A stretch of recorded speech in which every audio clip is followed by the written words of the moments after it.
Hello everyone, and welcome back to the Law of One 101 channel. Today we're going to be going over the system of densities as described by Ra in the raw material. Now before we get into the details, I'd like to first mention a common stumbling block to avoid any confusion.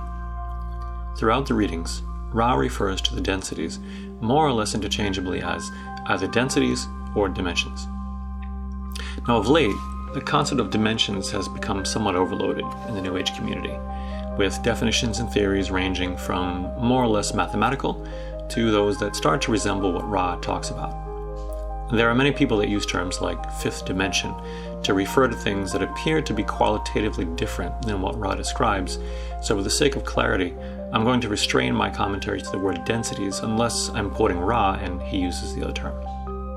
Now, the idea of densities in the raw material are punctuated areas, realms, or states of different and regularly increasing densities of spiritual mass across the universe, or more accurately, across the experience of the soul.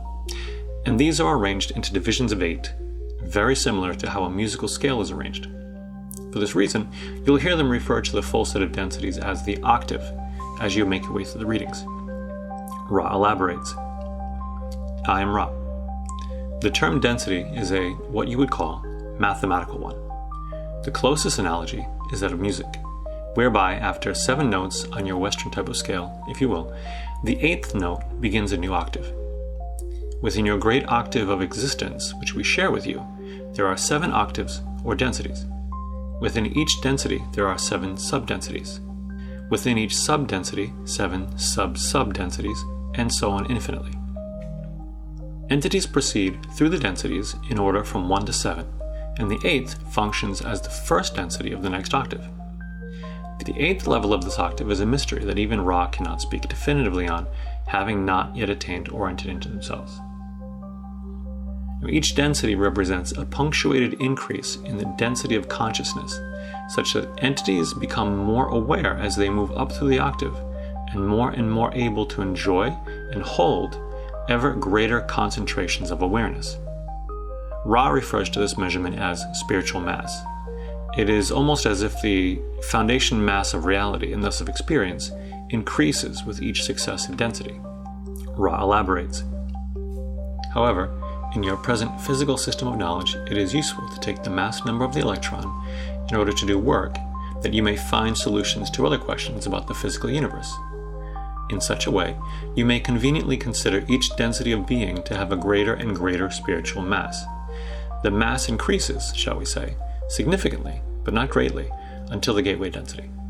In this density, the summing up, the looking backwards, in short, all the useful functions of polarity have been used. Therefore, the metaphysical electrical nature of the individual grows greater and greater in spiritual mass. The first density consists of what most of us would not consider to have any consciousness at all: earth, water, wind, and fire. This density takes up what we would consider a very long period of time. Ra times our first density at roughly 2 billion years, but even this is only a partial measurement, according to them, as there was an immeasurable period of timelessness that extended some unknown amount into first density before the starting point of their estimate. Ra explains. Questioner, could you give me an idea of the length of the first and second densities that occurred for this planet? I am Ra. There is no method of estimation of the time-space before timelessness gave way, in your first density, to the beginnings of your time. The measurement would be vast, and yet this vastness is meaningless. Upon the entry into the constructed space-time, your first density spanned a bridge of space-time and time-space of perhaps 2 billion of your years. Ra also speaks of what happens during this first density, and hints intriguingly at the reason why. Intelligent infinity itself, which is a very close concept to what we would call God or the Creator, according to them, went through the same process in its own discovery of awareness. Questioner, could you tell me about this first density of planetary entities? Ra. I am Ra. Each step recapitulates intelligent infinity in its discovery of awareness. In a planetary environment, all begins in what you would call chaos, energy undirected and random in its infinity. Slowly, in your terms of understanding, there forms a focus of self-awareness. Thus the logos moves. light comes to form the darkness, according to the co-creator's patterns and vibratory rhythms, so constructing a certain type of experience. This begins with first density, which is the density of consciousness, the mineral and water life upon the planet, learning from fire and wind the awareness of being. This is the first density. The second density consists of higher plant life and animal life, which exists without the upward drive towards the infinite. Those things which have achieved basic awareness, even if they exist in an eternal present, and have no concept of self or the world around them outside of primitive instinctive behavior. Almost all microorganisms, plant, and animal life falls under the second density umbrella. The second density takes a very long time as well. Our second density spanned a period of approximately 4.6 billion years, according to Ra. Second density is more easily estimated and represents your longest density in terms of the span of spacetime.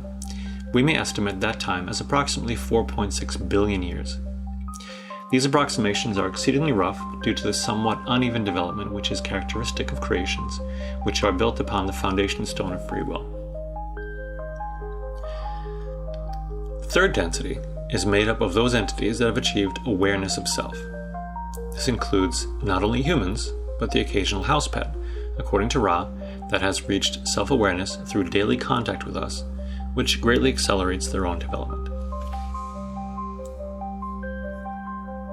This awareness is the prerequisite for the making of the choice that is the goal of third density, the choice to polarize at least 51% service to others, or, for negative graduation, 95% service to self. In order to make this choice, one has to be aware that there is a self or others to serve. The concept of others requires the concept of the self as a necessary corollary, as without the self there cannot be others. This density is a much shorter density. According to Ra, it typically spans 75,000 years, split into three 25,000-year cycles. Questioner. Then we have a third density that is, comparatively speaking, the twinkling of an eye, the snap of a finger in time compared to the others. Why does the third density cycle so extremely rapidly compared to first and second? Ra. I am Ra. The third density is a choice. Now, the first three densities tell us where we've been and where we are. Excluding higher density eavesdroppers or house spiders, most of us listening to this recording reside in the third density. With the fourth density, we make our choice and take our first steps into our future. The fourth density is the density of love or of understanding. The thoughts of fourth density entities are available to all other fourth density entities in their planetary or social memory complex. The social memory complex is the result of a unified population harmonizing sufficiently to gain access to their Akashic records, which act like a spiritual internet, except that there is no centralized control, everyone has 24/7 access, and it includes not only our thoughts, but the thoughts and actions of every living being that ever existed throughout our planet's history. Our Akashic records currently lie in potentiation, waiting for us to attain this level of harmony and gain access to them. And so far, only a scattered few have managed to connect to and read from them. The fourth density is significantly different from the third in one other way. There is a split. Entities make the choice in third to proceed to either a positive fourth density or a negative fourth density. We do this through our own free will by choosing to polarize at least 51% service to others for graduation into positive fourth density, or at least 95% service to self for negative fourth density. As we mentioned in the last video, it takes just as much metaphysical effort to polarize 51% service to others as it does 95% service to self, but negative graduations are much rarer than positive ones. Positive polarization is done harmoniously with the others around you, while negative polarization must necessarily be a solo affair. Any others involved necessarily needing to be made slaves to the self attempting to polarize. This business of enslavement takes a significant amount of effort that positive cooperation does not. As an illustration of this, Ra gave one example of a known figure from history that was able to graduate into negative fourth density, Genghis Khan. He made it, but getting there required the subjugation of 9.2 million people and the creation of the second largest empire in Earth's history, second only to the British Empire. Now surprisingly, both the positive and negative fourth densities are densities where the lessons of love are explored.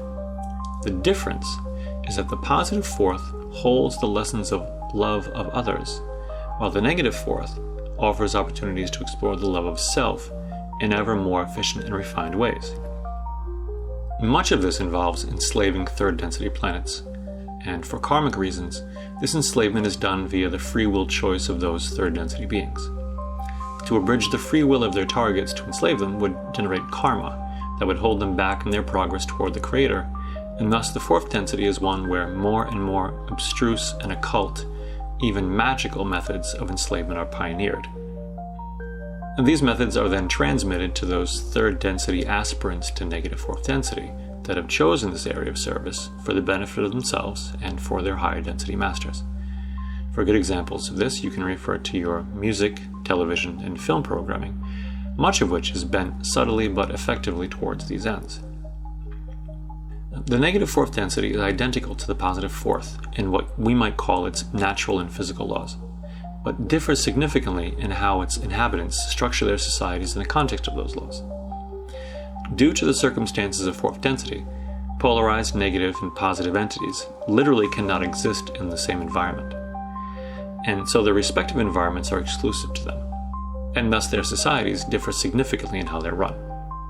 Positive fourth density beings arrange themselves in flat, egalitarian structures, and negative ones arrange themselves into a strict hierarchy based on individual power to control. Negative societal structures lose a significant amount of energy due to infighting. Positive structures are cooperative and therefore much more efficient. Now, the only times that they come into contact with each other is in their interactions with third density planets. Negative fourth density attempting to draw us to the negative path and thus enslave us. Positive fourth density attempting to maintain the possibility of choice between negative and positive at as close to 50-50 as possible in order to offer us the maximum amount of free will in our experience. The fifth is a density in which entities have explored love to what they feel is the greatest extent possible, and thus move on to pursue greater and greater amounts of wisdom. The split persists from the fourth, and you have both positive and negative fifth density as a result. Positive entities seeking wisdom for the benefit of creation or the all, negative entities seeking it for the benefit of the self. The sixth density is the density wherein love and wisdom are balanced with each other, and where entities seek to be ever more closely co-creators with the one infinite creator or God. One interesting thing about the sixth density is that it is in this density that the negative and positive paths combine. Negative entities no longer finding any way to increase their wisdom without having to match it with equal amounts of positively oriented compassion. Negative entities reaching this level apparently spend a large amount of time trying to find ways around this limitation before finally giving up their negative polarity and embracing compassion and service to the all in order to continue their progress toward the Creator. The seventh is referred to by Ra only as the gateway density or density of completion. It is the last density before the soul enters into the next octave of experience. Ra speaks on this. The seventh density is a density of completion and the turning towards timelessness or foreverness. Ra has not yet reached this level, and they make numerous references to their rapidly approaching graduation into it, which they say is only 2.5 million years away. Incidentally, it is in the mid-seventh density that the entity creates the higher self as a gift to its past sixth density self. We'll talk more about the higher self in its own video. Now here's the thing. Before making the jump into the next octave, entities progress from bare consciousness to what we would consider God-like levels of awareness and power. But all entities remain able to go back, reincarnate, and re-experience previous densities if they choose to do so. But why would someone who has reached the higher densities want to incarnate into a lower density experience that they had already graduated from? The answer to that question is in our next video. Wanderers. Feel the beat of the earth, the new dawn's rebirth. We're moving as one underneath that big sun.